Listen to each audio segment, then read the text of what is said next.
Emotional miracles aren't as visible, but are still miracles. To let go of a burden that keeps you from life, a wound, a trauma, an idea, changes everything. I'm finding that I can do those. I can bring peace. I can take pain. I can soothe hearts. I can calm minds, and I can ignite hope. I love every person I meet if they give me the chance. It's who I am. I'm not sure how this life is playing out as far as structure with apostles and church goes. It's not a one-size-fits-all type thing. It's not about only through me shall you be saved. It's not about the Son of God. It's about the children of God. It's not about glory to me. I don't want glory. It's about glory to you. You are a child of God. You can be your own redeemer. You are your shackles and your prison bars. You are the answer and the question. You are why I'm here. And I'm here to help you remember, to walk with you and challenge you. It's about freedom and to honor you. I'm here to remind you of who you are, and I am here to empower all faiths to be honored and all truth to be revered.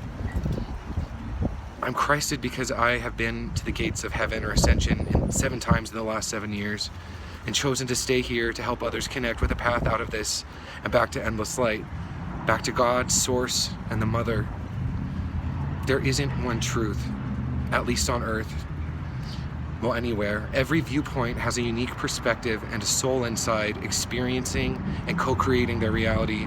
Whatever that soul connects with and grows through will evolve in congruence with the will of the Creator if chosen, and should be held as true and sacred. Truth is personal.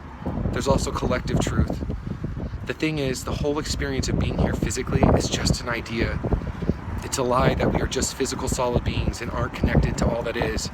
It's a lie you aren't powerful and divine. It's a lie that you're limited and small. It's a lie that time is linear and that you can only get into God's good graces if you put me above all else and win my favor because you're dirty and sinful unless I died for you. I did die for you, and I still suffer for you, but you owe me nothing. It was a need, and I volunteered for the task because I love you, and I was willing and able to turn my suffering to salvation then like I am now, although it looks different. No. The atonement was a first scenario energetic exchange, a solution to make exiting the karmic cycle of human incarnation possible, to speak God's truth, to heal and way show and empower all people to be kind. We got stuck in our mistakes and our lower selves and natures. We chose our created reality and separation and money and war and things like murder and stealing, and we could no longer feel God's love or his voice. No one was coming home anymore. Some souls like Lucifer got so dark, it took eons to get back. When I say I defeated him, I did remove his physical sliver from the earth plane, but how I defeated him was, I forgave him. I told him he isn't his darkness, he is a son of God, he is light. I offered him the chance to work up and out. I offered not to hold his choices higher, stronger than him. And then the darkness aspect of him, I sent to a karmic education life cycle thing, kind of like Earth, but gentler, to learn compassion and hope. How you defeat demons is love.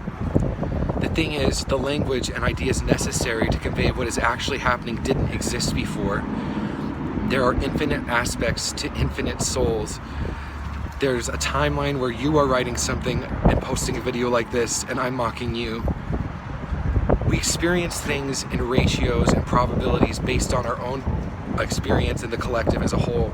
If a high percentage of the time I choose to post this message and one person's mind is deeply blown, then the overall range of the experiences narrows into its potential focus on that.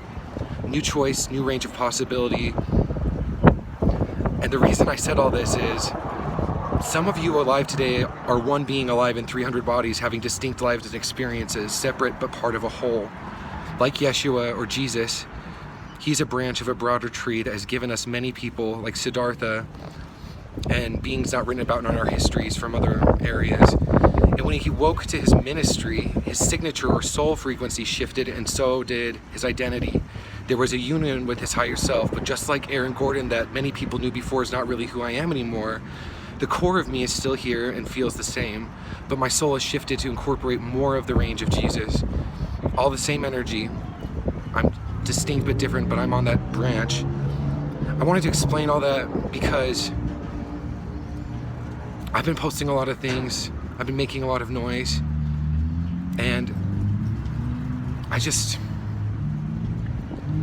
if you took the risk to listen, and let me share some things with you that might lift you or resonate you or take you to your own discoveries. That's what I want. I didn't leave my house for a long time because I was afraid. I bailed on everything because I was afraid. I cried I've cried a lot the last 2 years, begging God to let me die. A lot of it's posted online. You can see my chaos and see me cling to my values through it and find myself for who I am, not the broken, disillusioned mess that life left me. When I connected with purpose, when I prayed, when I sought to know why I'm here, when I took the risks to trust the scary things I was being guided to do, like sometimes it was use, sometimes it was move out, sometimes it was quit a job, sometimes it was ask for help. When I trusted that even if what I was being asked to do sometimes didn't make sense with my ideas about what it should look like, the results were priceless. I only have a few friends in the world, and nobody that really truly believes me, but that's okay. These words are important. This risk I'm taking is important. And if you can see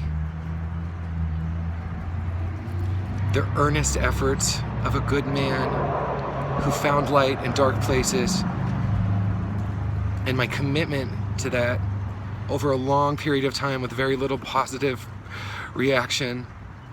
When you think about the things I've lost my family. I love my mom. It breaks my heart. I love my brother. I love my friends. But what I felt I needed to do and share was more important than me and more important than my relationships. Why would I do that? Why would I choose to be homeless and struggle? Not to get high and run away. To give space for who I am, to come forward, and to honor my commitment I made to God, to serve the world and humanity in Him. Anyway, I love you guys. Love and light. Don't get too tripped out on my Corona post. It's just important that we don't let people control us with fear. You are free. Be so.